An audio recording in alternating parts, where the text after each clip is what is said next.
And we are live on LinkedIn. I'm Kelly Byrnes and here with Brett. How's it going, Brett? Going fantastic. How are you? I am doing well too.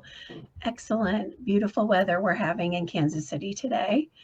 So another break. Or welcome everybody. If you're joining us, will you give us a little note in the chat and tell us where you're from and let us know that you're here so we can tell that you're joining. We can't tell unless you comment or send us if you put a comment in, we'll be able to see. And this time I did it a little different. I posted it as an invitation on LinkedIn, and then I sent invitations out yesterday to a few people.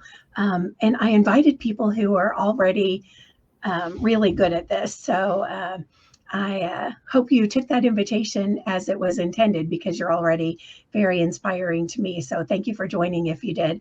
And thank you to anybody who watches the recording afterwards as well. So Brett, you want to do an introduction and an update? Sure. I'm Bret Getzel. I work in the international protein space, moving product in and out of the country, primarily in the food service vertical. And, I've had the pleasure of knowing Kelly now. It's going on several years, actually. And she was my professor at one point at Rockhurst. And we created a relationship and a bond that's kind of blossomed into this monthly book conversation around leadership and personal development. So just really glad to be here and, get so much value and benefit from doing these each month, both personally. And then I hope some of this comes through in the broadcast and the conversation and everybody else takes away some inspiring thoughts and tidbits as well. Yeah, awesome. And you inspired the whole class a couple times when you came in as a guest speaker and brought in all of your, or not all, but a good 50 to 100 leadership books. Exactly. And so we hope to inspire everyone to continue your leadership journey and your development by reading at least one leadership book a month. For my update with Voyage Consulting Group, just recently we decided to kind of put a stake in the ground, and we are focusing on organizations that want to grow, but they're focused on purpose, performance, principles, and people. So I'm not just going to work with companies that want to make profit. They have to be purpose and principles led and people centered as well. So change the website up a little bit to reflect all of that, and building the team as well. So more on that next month, hopefully. We'll have that formalized and ready. And we do have a handout for you for this, for our discussion each month. And you can find it on the Voyage website, voyagecg.com/leadership books. And that's where you'll find a handout that has a couple questions for you to reflect on as we get into the book in a minute. And do you want to do your update about your birthday? Sure. You want to go ahead and show the slide? Sure. I shared this with Kelly through the week. I celebrated a birthday, kind of a milestone here in the month of July, and I'll keep the number to myself because it's certainly a big number. But I had the pleasure of going to Tampa with my two daughters, and my youngest daughter's apartment shopping. So we went down there and kind of right around my birthday and let the girls plan the itinerary and where we were going. And my birthday happened to fall on a Thursday, so we didn't get the privilege of celebrating it on the day it fell, but they kind of surprised me and said, hey, let's go out to dinner while we're in Tampa and celebrate your birthday, Dad. I said, hey, that's a great idea. So they chose the venue unbeknownst to me. And of all things, wouldn't you know, it was called the library.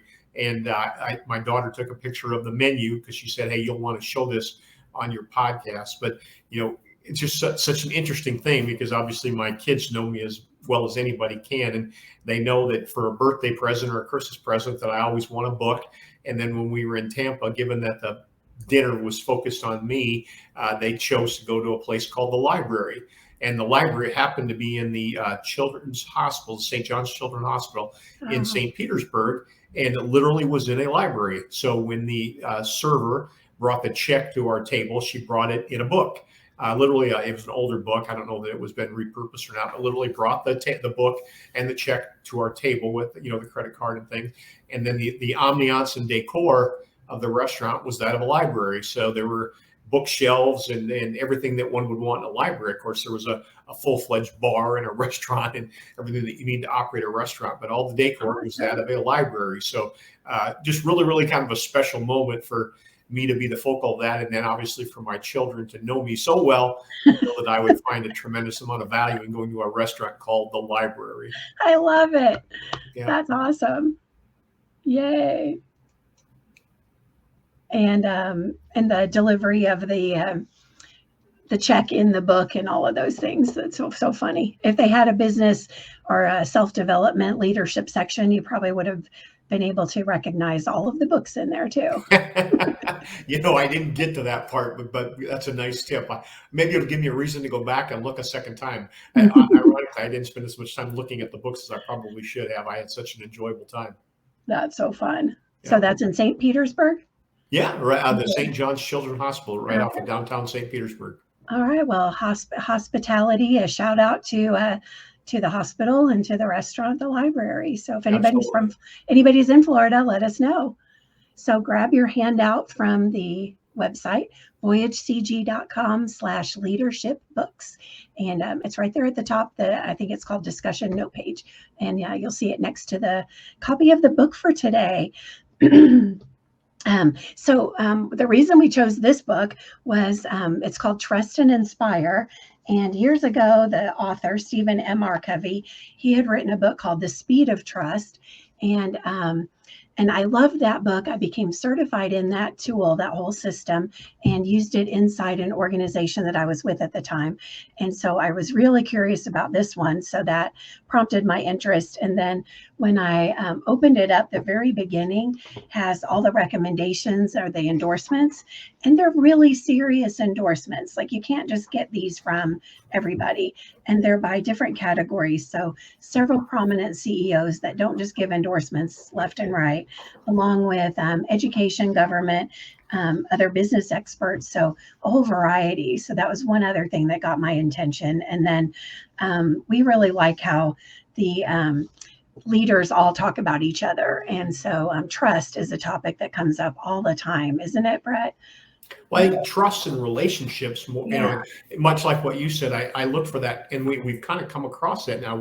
This is our 9th broadcast or our 9th conversation, and there are different themes, but then there are common themes, and trust and relationships are just two of the things that really come to the top again and again. And then obviously being a good listener. Empathy is also a real common trait, and we talk a lot about hard skills and soft skills, and these are all soft skills, and you either are mentored through a leader that you come to know, or you demonstrate a high level of emotional maturity. But these are they aren't skills that you're born with. You've got to acquire those, and some people pick them up extremely early in their professional career and advance and accelerate very rapidly. And then I'll speak on behalf of myself, maybe a little bit embarrassed, but I didn't really acquire that level of emotional maturity till later in life. So a little bit behind, and didn't really kind of acquire that soft skill as early as I would have liked. And it took a lot of trial by fire and a lot of experience. But yeah, to your point, Kelly, trust is just a common theme throughout all of these leadership books that we've read. Yeah, and it is funny to see the authors refer to each other. And throughout this book, several of the authors we've read already were referred to in this one as well. Let me just do an introduction of the author. Stephen M.R. Covey is the son of Stephen Covey, who wrote The 7 Habits of Highly Effective People, world famous from the late 80s. I think that came out in 88 or 89. And I remember it was on the New York Times bestseller list every year around graduation time for like 15 years, and still a good read and worth people's time. But he is a business guy on his own as well. This book and the other, Speed of Trust, were New York Times and Wall Street Journal bestsellers, or the Speed of Trust was. This is on its way, I'm sure, but it really did just come out. But he is a business leader and has an MBA from Harvard. He is president and CEO of the Covey Leadership Center. When he was in that role, he doubled the revenues while increasing profits 12 times. During that time, the company expanded throughout the world to over 40 countries and greatly increased the value of the brand and the enterprise. And if you go to the website, or to Google him, in his bio, he gives statistics about the dollars, and it's very impressive. He founded a consulting practice, which recently merged with Franklin Covey, forming the Global Speed of Trust practice, and he serves as the practice leader there. So he still is consulting and going into companies. And so we like that authors that are doing the work, and versus academics that are studying the work, but actually going into companies and doing it as well. So that's who we've tried to focus on most of our time. So let's just dive in. So if you got the handout. Before you go, Kelly, you mentioned authors, and I wanted to just make a point there. I'm sure I didn't get them all, but as I highlighted the authors that were in the book, and I'm always kind of interested to know if we've covered them or if there's new material. He covered Covey covered John Mackey, who did Conscious Capitalism. We covered that. Liz Wiseman, Multipliers and Impact Players. Dr. Carol Dweck, who Mindset is just that's just a foundational book for anything relative to leadership and personal development. And then Simon Sinek, Know Your Why, which we'll talk about a little bit, and Jim Collins, Good to Great. But the one that really kind of popped my attention, and it didn't do it till this weekend, I started to Google books about organizational behavior and organizational culture. And the one that came up was called The Fifth Discipline, which is from Peter Singh. And I haven't read that yet. I don't even have it. But it was interesting how that was one that Covey covered down in his material. And sure enough, I Googled it and there it was. And so, I'm knock on wood, I'm sure it's one that we'll cover at some point in the future as we continue to progress in our discussion. So kind of an interesting thing. The part I felt good about is the fact that, hey, the material that Stephen Covey's actually referencing is the material that we're covering in our discussions as well. So it kind of tells you that, we're in the right space. Yeah, for sure. And all these books come out, and we don't pick everyone. I don't recommend everyone we read, and I know you don't either. But we still, with all the ones we like and we do read, we could probably do this every week. So we'll get there in the end. But this is a very good book. So I mean, of the 9 that we've covered, I've got 2 that are my favorites, and this is definitely in the top 3 now. So cool. This is definitely one. It's a knock on wood, it's a bell ringer. It's a good one, folks. Yeah, I liked it too. Well, on the handout, if you grabbed it, you'll see that the first question I wanted you to take a minute to think about is if you've ever worked for a leader who has command and control. Covey talks about that in Trust and Inspire. He compares this kind of leader to command and control. And so just based on what you think of command and control, have you worked for someone like that? And what was that like? How did that make you feel? What was the impact? So there's an opportunity for you to reflect on that.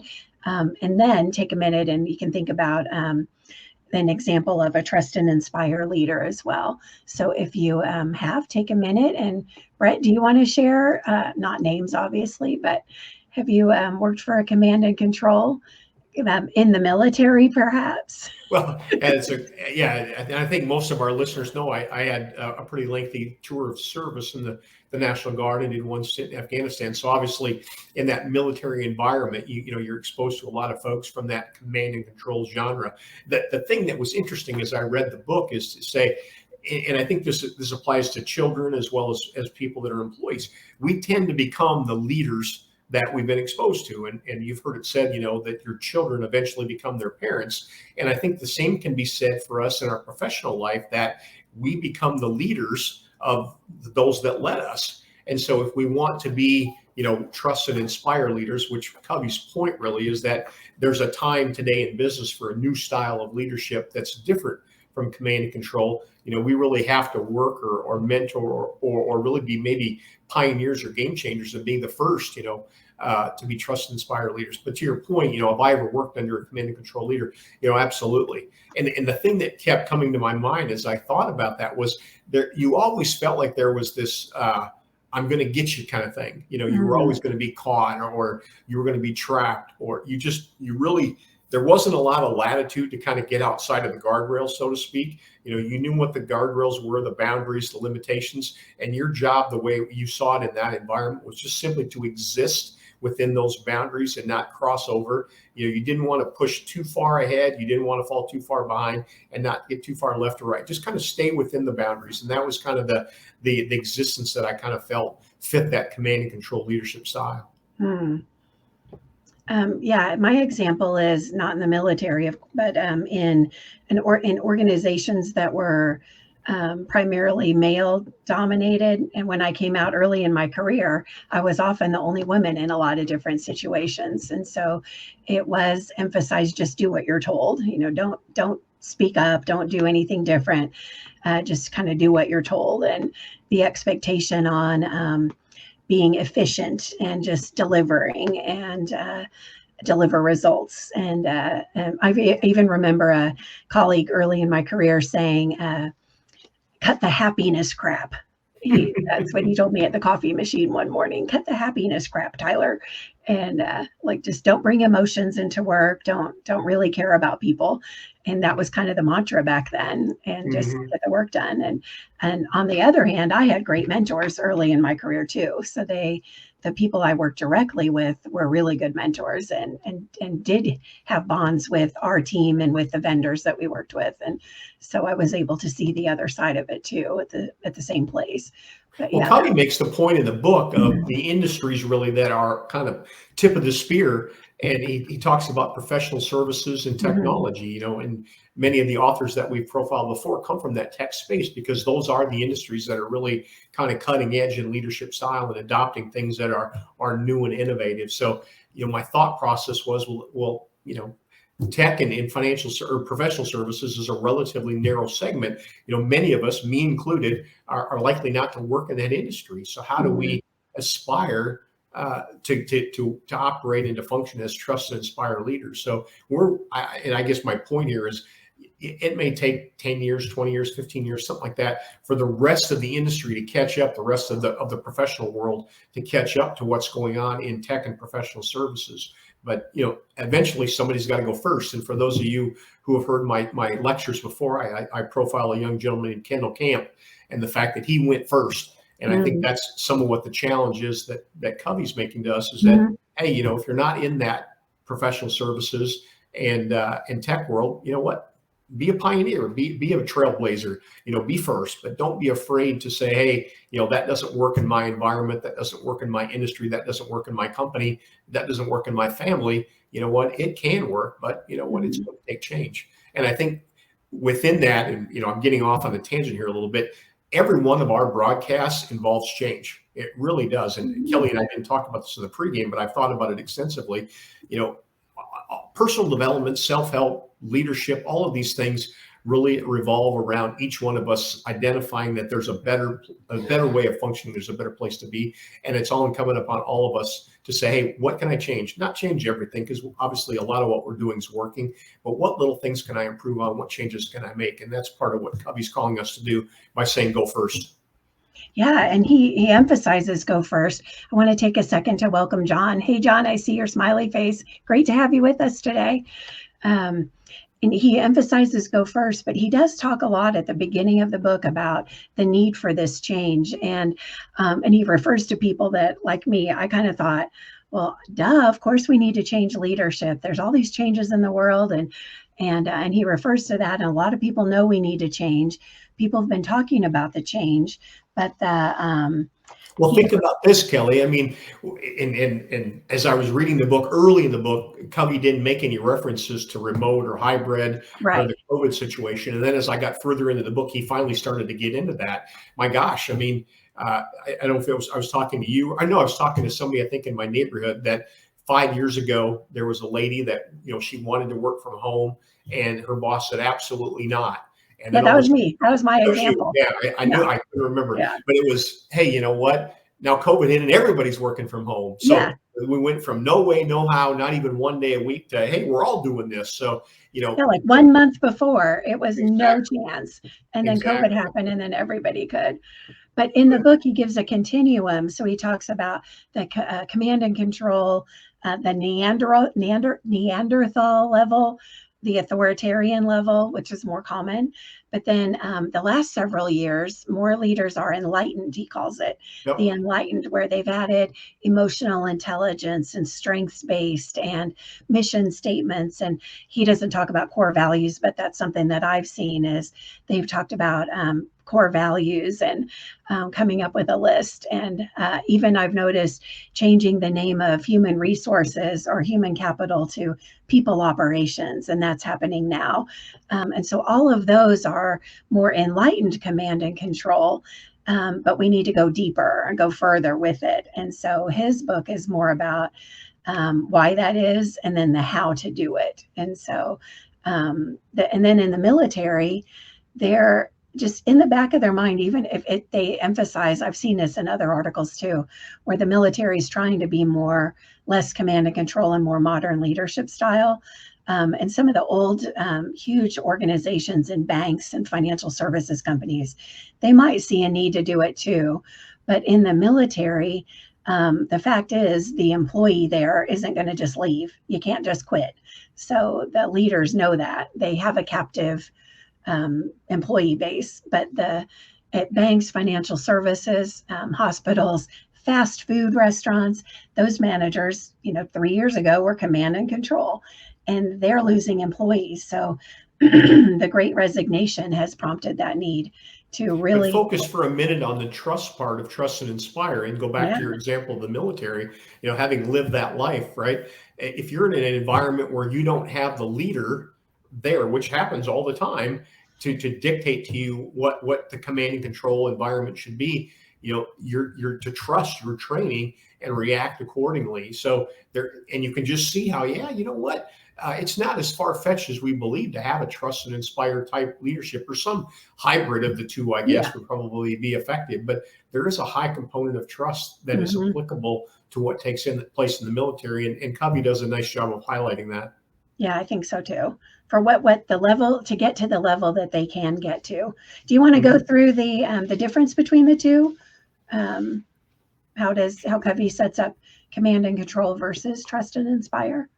Well, yeah, command and control, it is what it is, right? I mean, that leader is going to dictate to you what they want, what they expect, what you're allowed to do. I mean, he uses the term micromanager several times. And then we kind of flipped this idea of Trust and Inspire. And he spends quite a bit of time talking about Trust and Inspire not being weakness, right?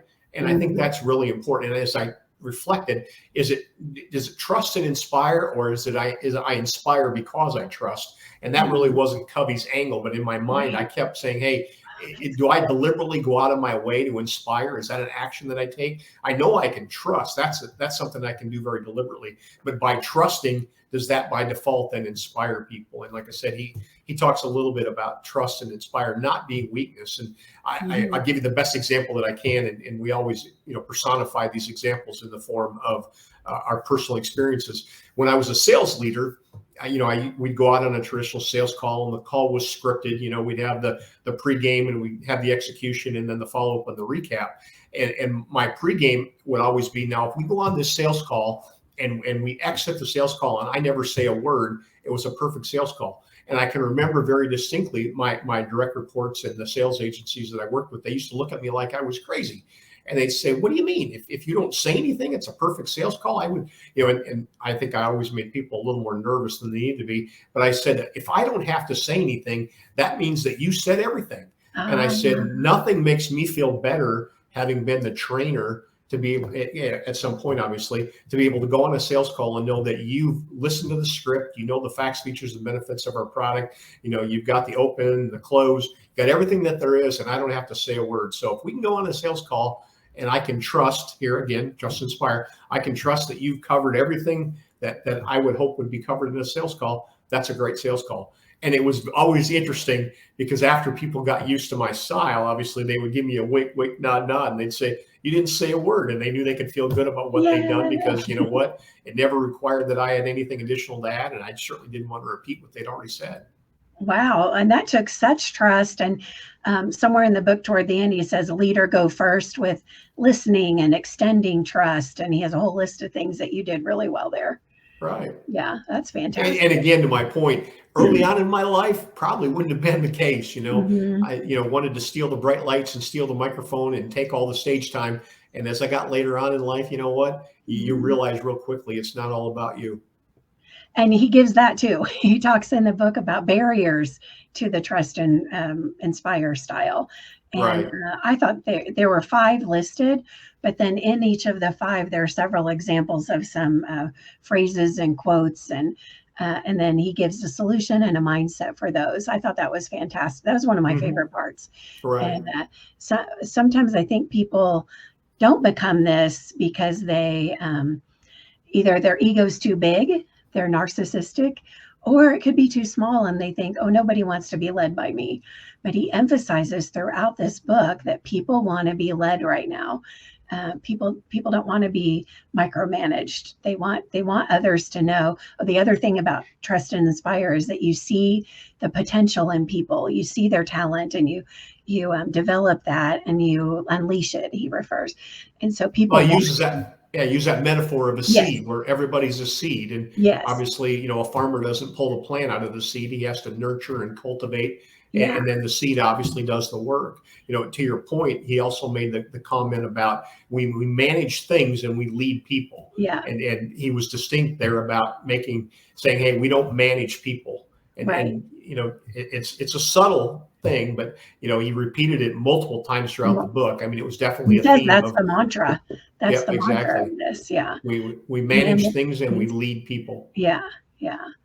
And and so a barrier can be that a leader thinks, oh, nobody wants to be led by me, or I'm not the CEO. I don't even have a fancy title, or I'm new here, or I don't have the confidence, or, there can be lots of reasons that that people think that this doesn't apply to them, or that they couldn't do it.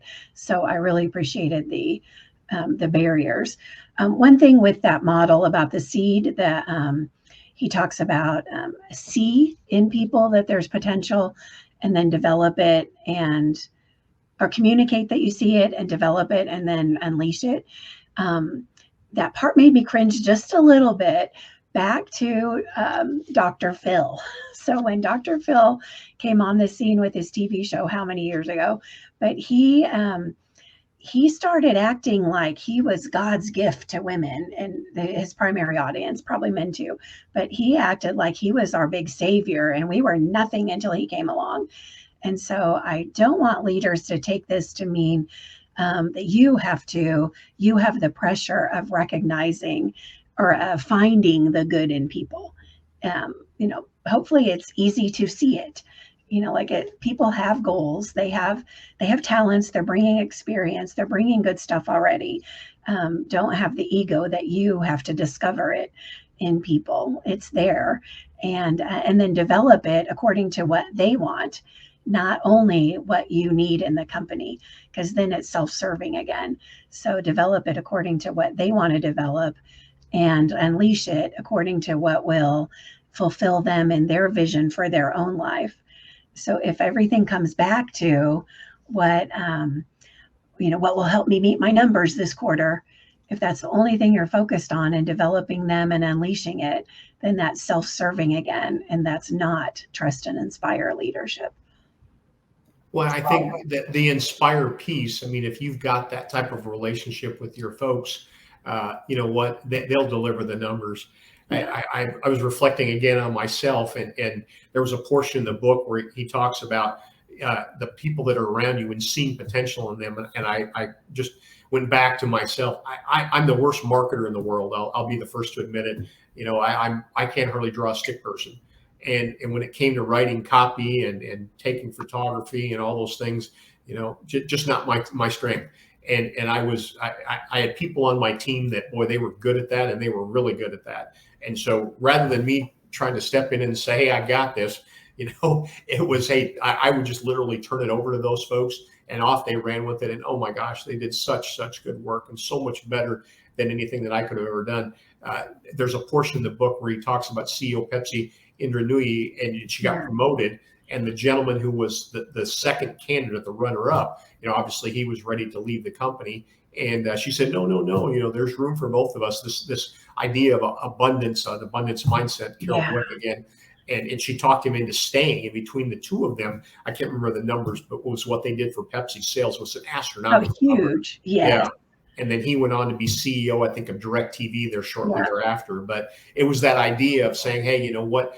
I can't do it all myself. And again, I go back and reflect on myself. Early on in my life, it was, hey, I can work harder, I can work longer, I can put in more hours. I can sacrifice time with the family because we're going to deliver these numbers. And that can only go so far, but that's a mindset of limitations. You guys have heard the law of the lid. I mean, that's John Maxwell 101.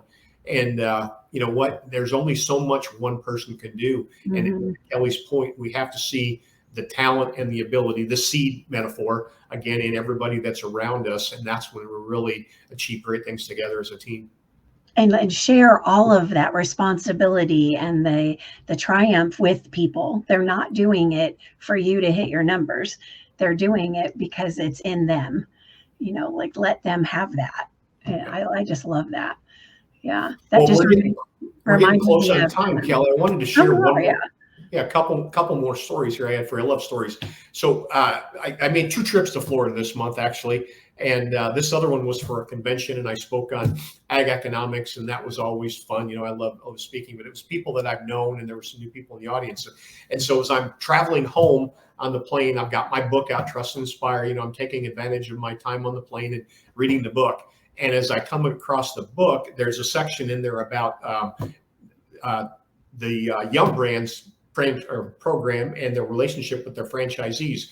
And it goes back and forth about how the CEO, David Novak, made the relationship with the franchisees a core focal point of their strategy at Young Brands. And heretofore, at the previous CEO, I don't remember who that was, basically just kind of looked at those folks as an inconvenience. And he said, no, he said, the franchisees are going to be, that's what's going to drive us to the next successful plateau. And he really made that a focal point of the company. Well, the point is, the company that I just spoke at is franchisee driven. And I thought, what, there's an application here. So I went to the lead executive there at the company, and I said, hey, look, I'm reading this book, and there's a section in here about the relationships between franchisors and franchisees. And obviously there's a high level of trust there. So I wrote this down just as an email, because he just a quick email back, and I just thought it was great. And again, the whole point here is there are so many ancillary benefits of reading, right? And this just happened to be one of them. So he said, thank you, Brett. I really appreciate you sharing this. He said, I love this stuff. It was great seeing you, and we appreciate the partnership. I received a lot of great feedback on the panel discussion. So again, and here's my point. If I'm not reading the book, right, if I'm not spending the time in personal development, I'm not spending the time in study, I don't have these great things to share with these people that I run into and am associated with. And again, I'm sure just sharing that book and that title and that material with that executive left him with an extremely positive and favorable impression. So kind of a win-win for both of us. Yeah, fantastic. Yeah. And hopefully he'll read that book. And that is a differentiator in that business, as Subway has found out. They had huge problems with their franchisees in the last few years. And so that's a great example. Yeah. Well, and again, the challenge again was all around that word trust. And right. Again, we talked about how it's just woven through so many things. Covey also talked a little bit about, the know your why, and he referenced Simon Sinek. And, we've all read that book. We haven't actually covered that in one of our conversations, but it's kind of table stakes. There's a few books like that, I doubt we'll ever cover them, but they're just assumed that we've all read them. And that's one of them. So anyway, as I'm reading that, I in conversation again and through the month, people, what are you up to? What book are you reading? Because everybody knows I read, and I share little snippets about our conversations, our monthly deal. And inevitably, the people always ask me, not all of them, but why do you do that? And as I'm reading and the Simon Sinek references, I kind of challenge myself, why are we doing this? And so I said, and I had to think about it a little bit more. When my kids were little, they're now in their 20s, they always used to ask me, Dad, what do you do? And I didn't really think of it as know your why at the time, but I thought it was pretty clever. And I taught my girls to say, my daddy makes the pork chops at Feed America. And until I had actually gotten into the Simon Sinek, I thought, what, that was my why. I mean, there were a lot of things that I was doing, but in a catchphrase, in a buzzword, in a tagline, my dad makes the pork chops at Feed America. That was my why. And so now you kind of fast forward that to now, when you say, well, what's our why? And Kelly hasn't heard this. I just kind of, thought about it here. But if I had to say what my why is, and maybe Kelly's is different, maybe not, but my why is to inspire the leaders of today to invest in themselves, or the leaders of tomorrow to invest in themselves today. And we've talked extensively how colleges and academia are our partner. Dave, is a full-time professor, and we've talked about how long a a graduate program or undergraduate program would have to be if they taught all the soft skills. But, so you really have to take it upon yourself to continue to invest in yourself if you're going to develop and grow out and build out all these soft skills that Kelly and I talk about. So to inspire the leaders of tomorrow to invest in themselves today, I believe is my why of why I invest each month in these conversations. I love it. I love it. And the putting that pressure on a university is probably not the smartest thing. And it's probably not the greatest to put it on your company either. Everyone needs to do that for themselves. And leadership, as we've seen through this book and others. I wrote a white paper, I think I shared with you 5 years ago, called Leadership Now. And if anybody wants a copy of it, I'll be glad to send it. How to capitalize on the complexities of business. That was pre-COVID as well. But the leadership is changing. So if you just settle for what you learned in undergrad or grad school, and you don't keep developing, you're going to be irrelevant. Your skills are going to atrophy. So you've got to keep developing and stay fresh and modern. Any last comments about this book? I really liked it. I was looking for a close as I read the book, and I went to the very last page, which is page 298, and he makes a couple different points that I think really kind of bring the whole thing home. And his comments were, when we model, people will think I need to be like that person, which, we all want to be like those leaders and people that we admire. And then he said, when we trust, people will think I want to deliver for that person. And we've talked about that today. When we inspire, people will think I want to contribute with that person. And then he went on to challenge the audience or the reader, us, me, you, to be that leader. And I think that really encapsulates all the message and everything that he was trying to share with us. Yeah, nice. Mine was from the beginning. He quotes Dr. Albert Schweitzer near the beginning. In everyone's life, at some time, our inner fire goes out. It is then burst into flames by an encounter with another human being. So we hope these conversations can rekindle the inner spirit that can go out sometimes. So that's one of the reasons that we do these, to rekindle that for you as leaders. So thank you for this conversation, Bret. You too. Next month is August 25th is our conversation. And we are going to do, I didn't grab my copy, The Earned Life by, yay, thank you, by Marshall Goldsmith. And that one literally just came out the last, let's see, I don't March or May, May of this year. Yeah, it just came out. And right now it is for sale on Amazon, $1.99, the Kindle version right now. I just got an email today for 3 days, $1.99. So for 3 days from July 28th, for 3 days, $1.99, you can get The Earned Life by Marshall Goldsmith. And so we will see you with that in 4 weeks from today on the fourth Thursday of the month, next month. So same here, same bat channel, same bat time. Thank you again, Bret. Do you have any final closing comments? No, I'm just in my mind playing out that why, and I could just see us either opening with that why or ending with that why on our future broadcast. But I just think it really encapsulates what we're doing. I mean, obviously it's no small endeavor what we're doing. I'm reading the books regardless of whether we're talking about it or not. But the opportunity that somebody either sees our broadcast or our conversation and is inspired to invest in themselves or pick up a book, any book for that matter, is really why we do this. So I kudos to everybody that's investing in themselves and spending their time in studying and books, because it's an investment that you'll never regret. Yeah. And thank you for joining us as we talk about the application of the books. And that's our intention, to not do a book review so much or a training on the book, but to do a conversation about it. And I see we do have some more comments from John. Hey, thanks, John. With Marshall Goldsmith. Awesome. So John, I hope you can make it next month. And thank you to everyone who joined today and who watches on the video. We get a lot more views on the videos after, so we really appreciate all of those too, and that helps feed our whys as well. One final quote I had from the book is from Eric Weinmayer, the first blind person to reach the summit of Mount Everest. It was in the book. Yeah. And he said, what's within you is stronger than what's in your way. So go get them. Thanks, everybody. We'll see you next month.